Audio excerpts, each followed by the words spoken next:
Hello सामाने मुझे आज चिकेन तरकारी बनाई दूसरी तो आज केमती बनाऊँगी कौन तो ये चलते देखा देख मुझे बनाऊँ मुझे शिख मुझे शिखी तो आपने शिख केमती बना चिकेन तो चलते गोटे पिज काटि ने पिज काटिक मुझे काटाकाटी सरला बनला समय तुमको देखदेवी मुझे केमती बनाऊँगी तो मो हाथ रंधा भारी टेस्ट तो हाथ चाटी खाऊ पिलानी जी कैमेरामैन अच्छे सी बेसी खाऊ मोर हाथ चटा तो बनला बेले देखिए एवं रोच मैंने काटाकाटी कला देखी दिए मुझे कौन काटुची टे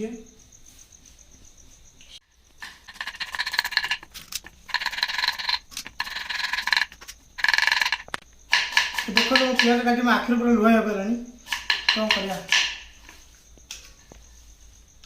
जल्दी कर टाइम हो गला 8:20 होगा पाखापाखि तो जल्दी बन खाई तो वीडियो कंटिन्यू देखूँ तो वीडियो जब भल लगुव तो लाइक करेंगे शेयर करेंगे कमेंट करेंगे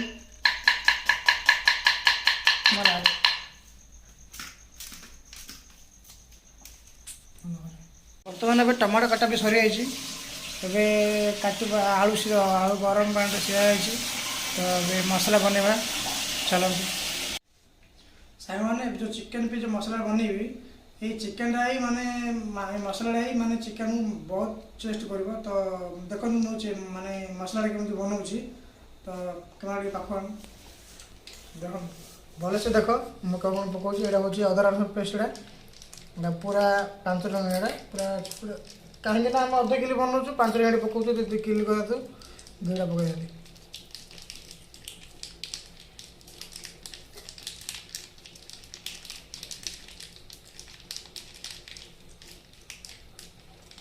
तो टे तेल टे पकईदे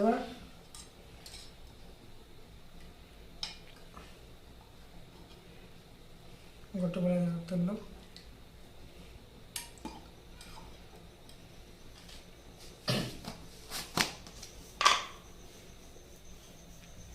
मरच गुंड जी लिमिट आम मैंने जी खावा के राग कौन आम जानते ना कौन आम जी राग आम खाईदे कहीं पकईली मुझे आउ थे पुणी पकईबी ना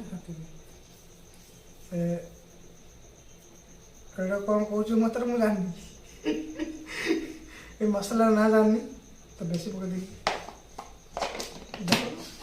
मुझे पकई दूसरी तुम देखिए तुम आनी जानदेव के कौन पकाऊँ तुम जान तुम लिमिट बास से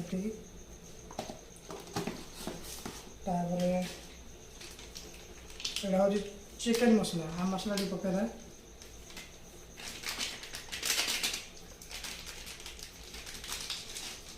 पानी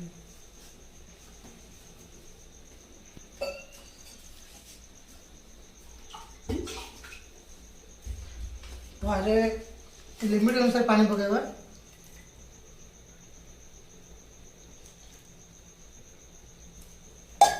पानी पके घाटी देवा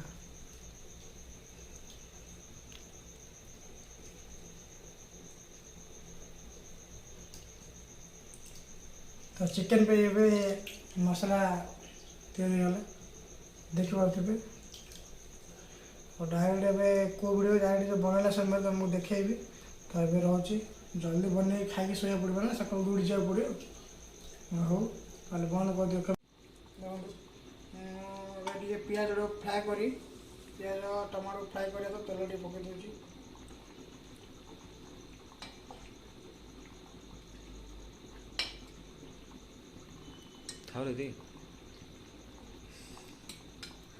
तो तेल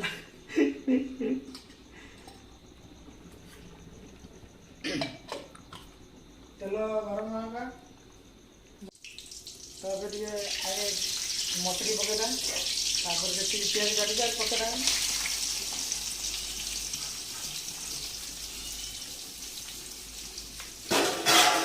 भल से भाजा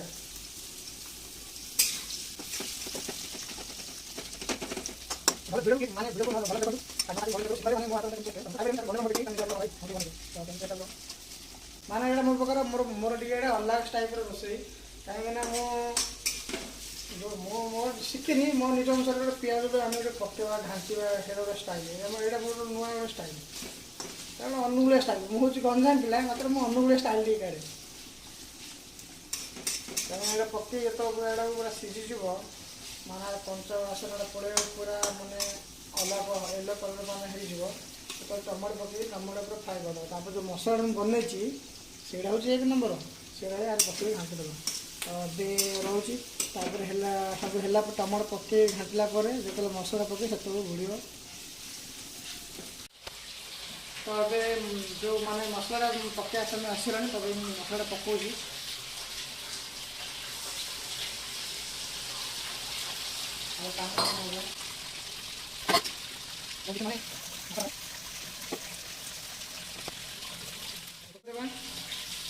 ଗରମ ହେଲା ପରେ ଚିକେନଟା ପକେଇ ଗାଡ଼ି ଫ୍ରାଏ କରିଦେବା କଥା, ତରକାରୀଟା ହେଇଯିବ। ତ ଏବେ ମସଲା ଗରମ ହେଇଯାଇଛି, ଏଥିରେ ଚିକେନ ପକେଇଦେବା।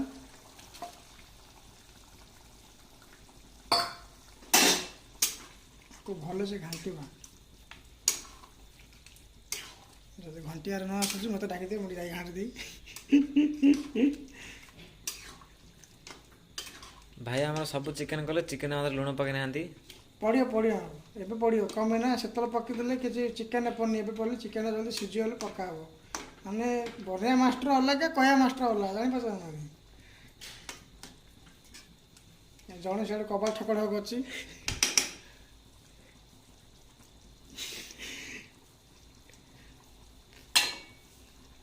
ବର୍ତ୍ତମାନ ଏମିତି ବାସନା ହେଲାଣି ଯେ ଆମର ଜଇଁ ପିଲା ପଳେଇଲେଣି। ଏଥିରେ ଆଳୁ ପକାଉଛି, ଦେଖ ଆଳୁ ମେଦି ପକେଇଲ, ମୁଁ ଅଧା ମେଦିବି ଅଧା ପକେଇବି। ଟିକେ ଷ୍ଟାଇଲରେ ପକାଉଛନ୍ତି।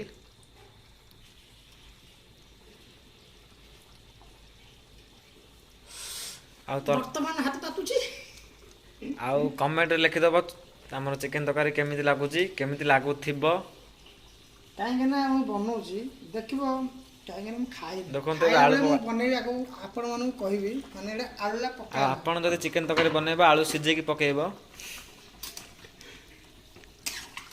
ଦେଖନ୍ତୁ ତରକାରୀଟା ଆପଣମାନେ ଦେଖିପାରୁଥିବେ କେମିତି ଦେଖାଯାଉଛି କ'ଣ ନାହିଁ। ତ ଆପଣମାନଙ୍କୁ ଭଲ ଲାଗୁଛି ନାହିଁ ମୁଁ ଜାଣିନି, କାହିଁକିନା ମୁଁ ବନଉଛି ମୋତେ ଭଲ ଲାଗୁଛି, ଆଉ ଆମ ରୁମ୍ ଯେତେ ପିଲା ସମସ୍ତେ ଭଲ ଲାଗୁଛି।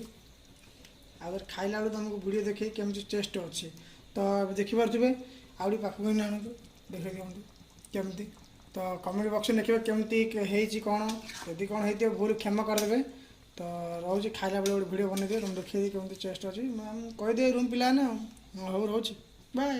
ବର୍ତ୍ତମାନ ଏବେ ରୋଷେଇ ହେଇଗଲା, ତ ଏବେ ମୁଁ ଗାଧେଇ ଯାଉଛି, ଆଉ ଗାଧେଇ ଆସିଲେ ଖାଇବା। ରହୁଛି, ଖାଇବା ବାଢ଼ା ହେଇଗଲାଣି, ଦେଖିପାରୁଥିବେ ଟେଷ୍ଟରେ ଜଣା ଆସୁଛି ଆଉ। ମୁଁ ଏବେ ଖାଇବି ଚିକେନ। ମଜା ସିନ୍ ନାହିଁ। ଚିକେନ ବାଢ଼ା ହଉଛି ନା ଚିକେନ କାଢ଼ା ହଉଛି? ଚିକେନ କେମିତି ଲାଗୁଛି? ପୁରା ମଟନ ଖାଇଲା ଲାଗୁଛି। ମଟନ ଖାଇଲା ଲାଗୁଛି, ମାନେ ଆମ ଚିକେନଟା ଟେଷ୍ଟ ଲାଗୁଛି, ସେତେ ଲାଗୁନି। ସେ ମଜା କରି କହିଦେଉଛି, ଏ ତ ଗାଣ୍ଡୁ ଆଉ। ଟେଷ୍ଟ ଲାଗୁଛି ତ ଆମେ ଖାଇବା। ମୁଁ କହିଲି ଲାଇକ୍ ଆଇବ, ନହେଲେ ଆଇବନି। ତାକୁ ଟିକେ ମସ୍ତ ହେଇଛି। ଆପଣ ବନେଇ କୁହ ପ୍ରଥମେ, ମୋତେ ତାପରେ କହିବେ ହେଇଛି କି ନ ହେଇଛି। ହେଇଛି କି ନ ହେଇଛି କେମିତି କ'ଣ? ତ ଭିଡ଼ିଓ ଭଲ ଲାଗିଲେ ଲାଇକ୍ କରିବ, ସବସ୍କ୍ରାଇବ୍ କରିବ। ରହୁଛି, ବାଏ, ଗୁଡ୍ ନାଇଟ୍।